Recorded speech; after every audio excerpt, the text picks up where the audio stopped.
One night, there was a driver driving on US 23 near Cary, Ohio, and he decides he's going to pull over for the night and get some sleep. So he pulls into this rest area and he notices that his truck is the only vehicle there for the night.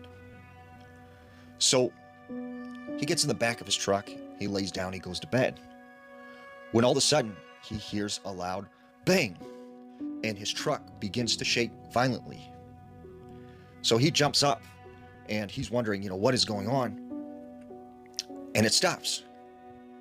And right at that moment, he notices that his cabin is ice cold, even though it is the middle of summer and it's 90 degrees outside. So he gets out of his truck, and to his surprise, his whole trailer and truck has been completely moved over. And not only that, there is a large dent in his trailer, like something had hit it very hard. And there's significant amounts of damage on the side of his truck. So he gets back in his truck and he calls dispatch. And they say, go ahead and contact 911 and tell them what happened and file a police report. So the police are speaking with him on the phone. They say, hey, it's probably going to be about 30 minutes. We're responding to another call. This is an emergency, right? And he says, no. So he gets, he's just sitting in his truck and he's waiting for the police to come now. He decides, what? I need to go inside and use the restroom and, just kind of get some fresh air. So he gets out of his truck and he starts going towards the building when he notices there's a man standing next to the building. And he can't really make out anything of this man, his face, anything that he's wearing. It's just sort of a shape of this man. And all of a sudden he notices this man is pointing at him. And then he starts running right directly at him.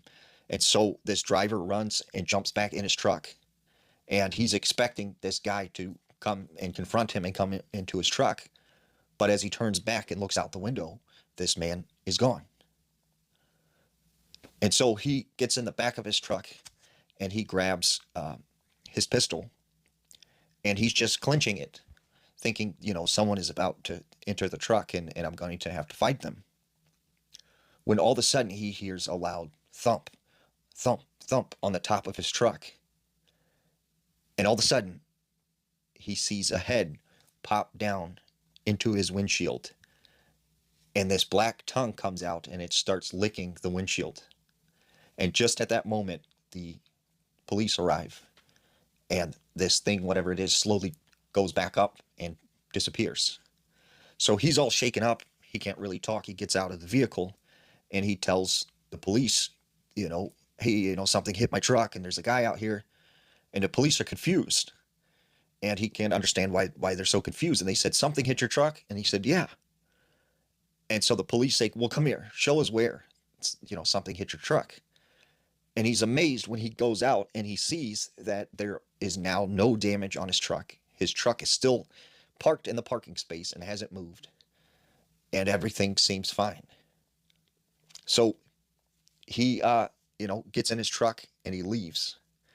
And he said he would never return to that rest area again. Now, this next story takes place in Arizona, near Holbrook. This truck driver pulls off the interstate onto some back roads to park his truck for the night. And he gets in the back of his truck and lays down. And all of a sudden he notices this bright light is peering through his windshield. And it's getting brighter and brighter. And he jumps up and he, who is this ridiculous person that's shining their brights into my window? But that's when he notices, when he gets in the front seat, is that it's not a vehicle, it's not a car, but it's this disc-shaped craft. And it is landed right on the road out in front of his truck. And at this time, he notices that his CB radio and all the electronics in his car are going haywire. And the next thing he knows, now he is driving on the highway again, but he's going in the opposite direction. It's now the afternoon, it's daytime, and he's confused about what is going on. So he calls in to dispatch, And dispatch is very angry and like, hey, where have you been? You were supposed to drop that load off 12 hours ago and you never did. Like, what's going on? And he can't figure out, you know, what happened, because he wasn't supposed to drop the load off um, until that morning, and now it's the next day, and almost 24, 25 hours had passed from that time when he sees this light in his window.